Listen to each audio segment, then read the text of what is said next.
இனி செய்திகளை விரிவாக பார்க்கலாம். முல்லைப் பெரியாறு அணையில் திறக்கப்பட்டுள்ள தண்ணீரோடு மேற்கு தொடர்ச்சி மலைப்பகுதிகளில் பெய்து வரும் கனமழை காரணமாக தேனி மாவட்டம் உத்தமபாளையம் பகுதியில் முல்லைப் பெரியாற்றில் திடீர் வெள்ளப்பெருக்கு ஏற்பட்டுள்ளது. ஆகவே கரையோர பகுதி மக்களுக்கு மாவட்ட நிர்வாகம் எச்சரிக்கை விடுத்துள்ள நிலையில் இதுகுறித்தான கூடுதல் விவரங்களை நம்முடைய செய்தியாளர் சத்யராஜிடம் கேட்கலாம். சத்யராஜ், விரிவான விவரங்கள். தேனி மாவட்டம் குறிப்பாக மேற்கு தொடர்ச்சி மலை ஒட்டிய பகுதிகளில் கடந்த 2 நாட்களாக கனமழை பெய்து வருகிறது. இதன் காரணமாக முல்லை பெரியாறு அணைக்கு நீர்வரத்தானது 6000 கனஅடி வீதம் வந்து கொண்டிருக்கிறது. அதனைத் தொடர்ந்து முல்லை பெரியாறு அணையில் இருந்து தமிழகத்திற்கு 1178 கனஅடி நீர் திறந்து விடப்பட்டு வருகிறது.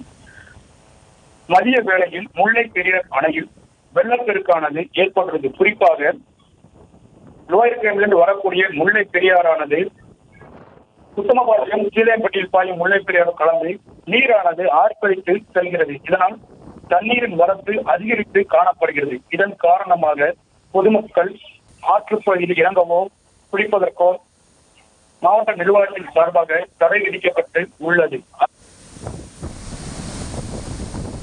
விவரங்களுக்கு நன்றி சத்யராஜ். செய்திகளை உடனுக்குடனும் துல்லியமாகவும் தெரிந்து கொள்ள சப்ஸ்கிரைப் பண்ணுங்க.